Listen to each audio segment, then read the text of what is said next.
Ինչ է կարծում այս ակցիայի միջոցով հնարավոր կլինի ճնշում գործադրել,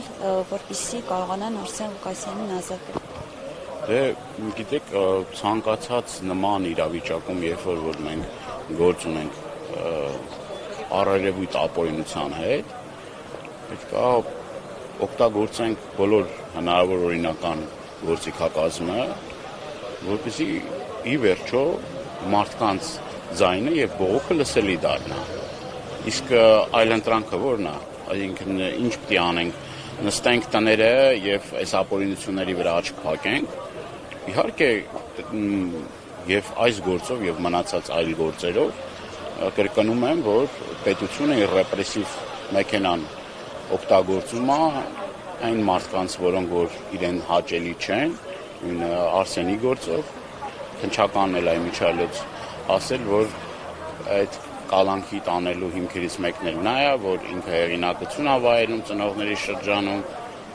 պարբերաբար ակցիաներ եւ միտինգներ, ասենց ինչ որ կազմակերպ, ինչ որ ասենց նմանաբովանդակ հայտարարություն են տարածել եւ նաեւ այդ հանգամանքով պայմանավորված մարդուն տարել են մեկ ամսվա կալանքի, որը որ իր առողջության հետ անհամատեղել է։ Այս պայմաններում ինչ պետք է անեն ծնողները կամ չգիտեմ քաղաքական դաշտի մարդիկ, ինչ պետք է անենք։ Իհարկե պետք է հարցերը բարձրաձայնենք, իհարկե պետք է պատասխանատվություն առջև կանգնեն բոլոր այն մարդիկ, որոնք որ պարբերաբար կրկնում եմ կայացնում են որոշումներ, որոնց հիմքը քաղաքական է։ Եթե այդ մարդիկ քաղաքականությամբ չզբաղվեն, եթե չքննադատեն գործող իշխանություններին, հաստատ այդ մարդիկ չեն հայտնվեն կարգավիճակում, ինչ կարգավիճակում որ հայտնվել են։ Եվ լռելը կամ աչք փակելը դա անընդունելի է կոնկրետ իմ համար։ Մենք կրկնում եմ, մեզնից կախված ամեն ինչ անենք, որպեսզի թե իրավապահ համակարգը ի վերջո իր արածների համար պատասխան տա եւ նաեւ տարբեր օրինակ այս ակցիաներ ես կարծում եմ որ այն իրավապաշտպան կազմակերպությունները պետք է տեսնեն եւ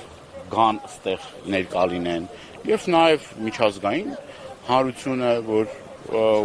պարբերաբար խոսում է ժողովրդավարությունից ասելով որ Հայաստանը ժողբաստիոն է այդ դեսպաններն էլ պետք է գան չէ տեսնեն ինչա կատարվում այդտեղ Եվրոմիության դեսպան կա, այլ պետությունների դեսպաններ կան դեսպանական աշխատողներ, կարան ամեն անգամ աշները փակեն, ասեն դե լավ, այս գործն էլ աշները փակենք, չգիտեմ, այս իշխանությունները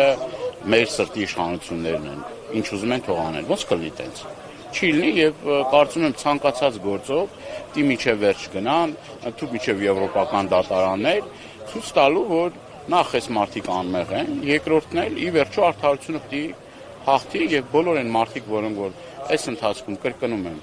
ապօրինություններ են գործել, ի վերջո դրա համար պետք է պատասխան տան, չէ՞։ Ինչ է նշանակում անընդհատ մարդկանց տանել սրբազաններին անազատության մեջ պահել, Սամվել Կարապետյանին, այսօր Կին Խաղբանտարկյանն ենք, Լիդիա Մանթաշյանը, ազգային ժողովի պատգամավոր կա Արտուր Սարգսյան, Արցախի պատգամավոր կա, ուրեմն զոհված հերոս ծնողներից կան անազատության մեջ, Արան Ռոստոմյան, Գարիկը Գալեյան, էլի ուրիշ անուններ կան, կներեք, բայց այդ անունները չեմ հիշում, որ ասեմ, էլի մարդիկ կան, որ անազատության մեջ են զոհվածի ծնողներից եւ հենց այս դեպքով էլ չէ մարդը իր եղբորը կորցրել է պատերազմի ընթացքում, եղբոր որդին էլ անհայտության մեջ է։ Ինքն էլ ծանր առողջական խնդիրներ ունի։ Ոչ սա բարոյականության շրջանակներում է տեղավորվում, ոչ էլ իրավական շրջանակներում։ Շատերի կարծիքով սա Նիկոլ Փաշինյանի վախերի արդյունքն է, այսինքն նա վախից դրդված է այս քայլերին գնում։ Դուք համակարծիք եք այդ։ Իհարկե, վախկոտ մարդը կարա նման բան անի։ Վախկոտ մարդը կարա այն քայլերին գնա, որը կրկնում եմ, որևէ մի ռացիոնալ մարդու ուղեղում չի կարա տեղավորվի, չէ՞, ինչ քայլերի որ ինքը գնում է։ Ուրիշ մի երկիրից օրինակ բերեք, որ կրկնում եմ, ազգային բարերարը անազատության մեջ է, սրբազան հայրերը անազատության մեջ են, հերոսացին ծնողները անազատության մեջ են, պատգամավորները անազատության մեջ են, սա ինչ է, եթե ոչ դիկտատուրա, մեկ անձի ինչ էր ինքը ասում։ Հիշեցնեմ իր ասածը, ինքը ասում էր, տենց մարդ կա Հայաստանի Հանրապետությունում, որ կա իմ ասածը չանի, այսինքն իրապահ մարմինների մասին է խոսքը, չէ՞։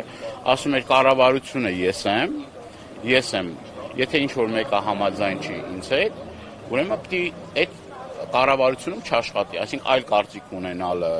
կամ նույն Լիպարի Դրմեյանի պարագայում, որ ասել էր, որ Ստոկհոլմի արբիտրաժի որոշումը պարտադիր կատարման ենթակա որոշում է։ Կամով էր դատարանները շրջապատում, կամով էր ճնշում գործադրում դատական համակարգի վրա վնգստացող դատավորներ ասելով, կամով էր SMS հաղորդագրությունների միջոցով ԲԴԽ նախագահ աշխատանքից ազատում, ով է իր սրտի դատավորներին, այսպես չգիտեմ, փայփայում գուրգուրում, մի բան էլ իրենց պաշտոնները բարձրացնում, դատական ատյաներում սենց կարիերայի թռիչք են ապահովում, առաջի ատյանից վերաքնից, վճռաբեկ, այսինքն անդադ այդ մարդիկ, որոնք որ իրենց սրտի դատավորներն են, իրենց պաշտոնների բարձրացում է տեղի ունենում, չէ՞։ Սա ինչ է ասում, այսինքն կոնկրետ դատավոր Մասիս ազգանունը միշտ շփոթում եմ Մելքոնյանա, կարծեմ թե այդ սրտի դատավորը, որ քաղաքական ենթատեքստ ունեցող հարցերով իր մոտ են գնում, իդեպ նաև ուզում եմ հիշեցնել, որ այս գործի շրջանակներում պիտի գործը քննվեր Աջափնյակի դատարանում, ծնողները եւ մի շարք քաղաքական գործիչներ հավաքվել էին հենց Աջափնյակի դատարանում։ Հետո որոշվեց, որ չէ, Աջափնյակի դատարանում չպիտի տեղի ունենա դատավարությունը, պիտի տեղի ունենա Ավան Նորթնոր դատարանում եւ այդ Ավան Նորթնոր դատարանում ով պիտի այդ դատարաներ, ասենք արդեն էլ բան չի, էլի,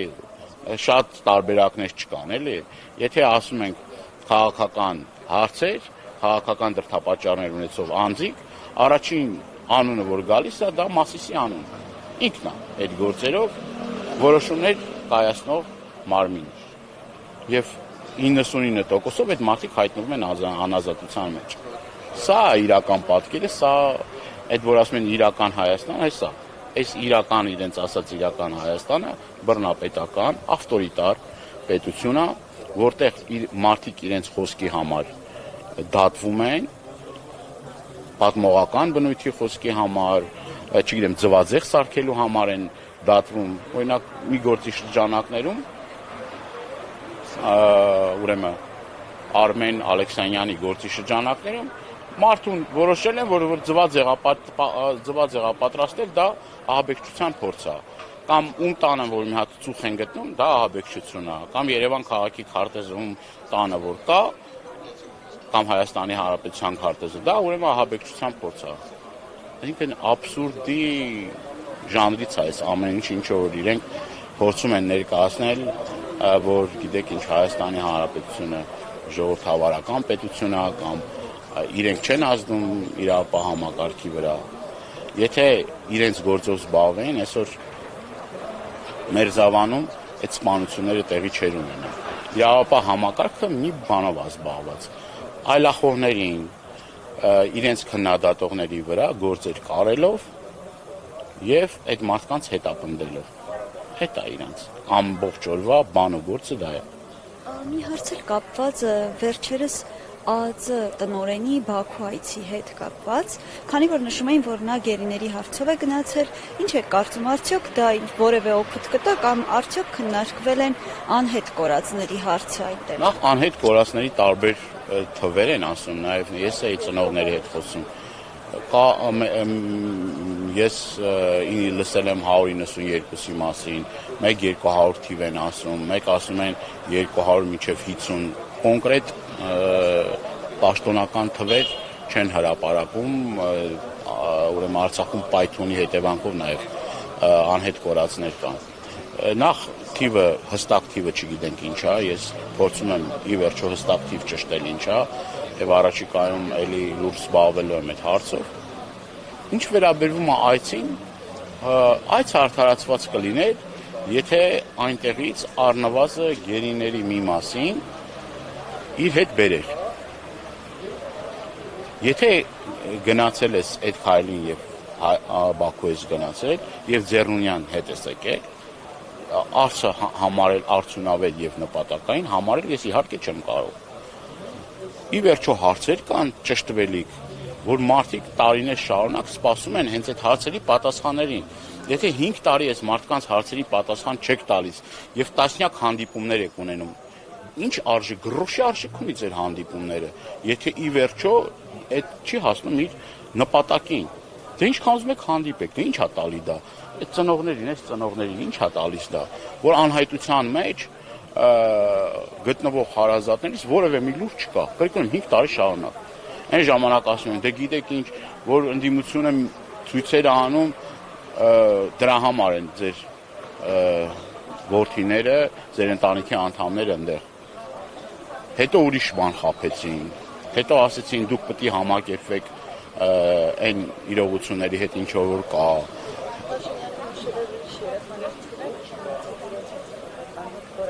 Դե դուք ասեցիք էլի, ուրիշ երեխաներ չունեք, զբաղվեք, այսինքն դա ինչ է, դա ես չեմ կարող մեկնաբանեմ էլի, դա հոգեշեղվածի մի արտահայտություն է, ոնց կարա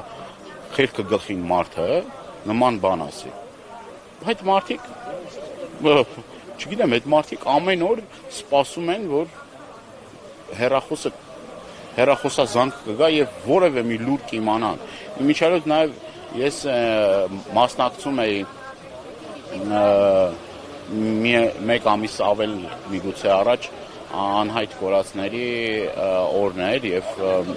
միջոցառման էի մասնակցում։ Մի ծնող ասում էր, որ մի անգամ էլ շատ վատ ձևով, այսինքն որևէ մի էտիկետ չպահելով, որևէ մի, այսպես ասած, ապրումակցման եւ նաեւ կարեկցանքի, առանց այդ կարեկցանքի եւ ապրումակցության որևէ մի նշույլի զանգում են ուրեմն անհայտ կորածի ծնողին եւ կանչում են մոր։ Առանց որևէ մի բանի զանգ ա գալիս, ասում են եկեք մոր։ Դուք էս ինչի ծնողն եք, ասում այո, ասում եկեք մոր։ Մարդը մի հատ էլ տեղ է մեռնում սենց ասած էլի։ Ծնողը ոնց գնում է տեսնում է որ չէ, այդ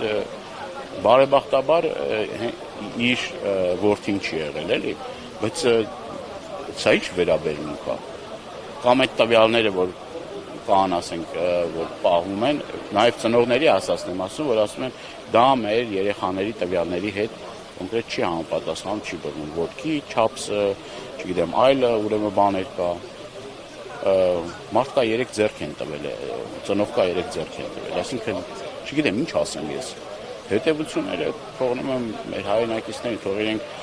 թող իրենք հասկանան ինչ պետության հետ գործ ունեն, որ փոխանակ զբաղվեն ռեալ խնդիրներով, խնդիրներով եւ սա պետք է լիներ իրենց ամենօրյա օրակարգի թիվ 1 խնդիրը։ Ամեն օր պետք է զբաղվեն այս գործով։ Ոչ թե հեծանիվ քշեին, ամբողջ օրը ցույց տային, որ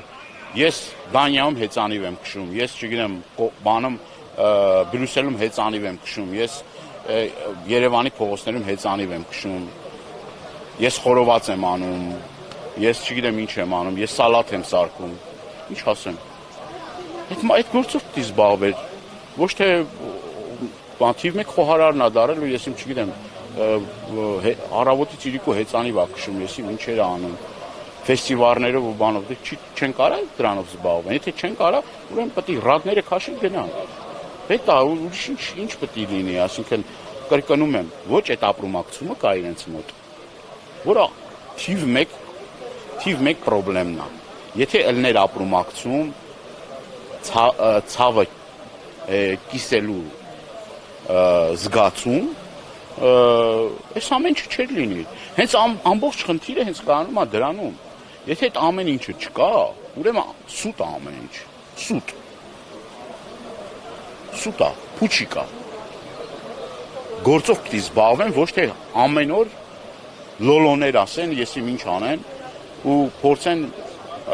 մարդկանց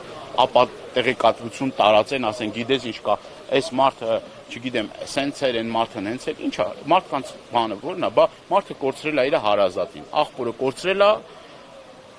ուրեմն աղբոր երեխայից տեղեկություն չկա, Ինչ անի բա։ Ինչ անի բա մարդը։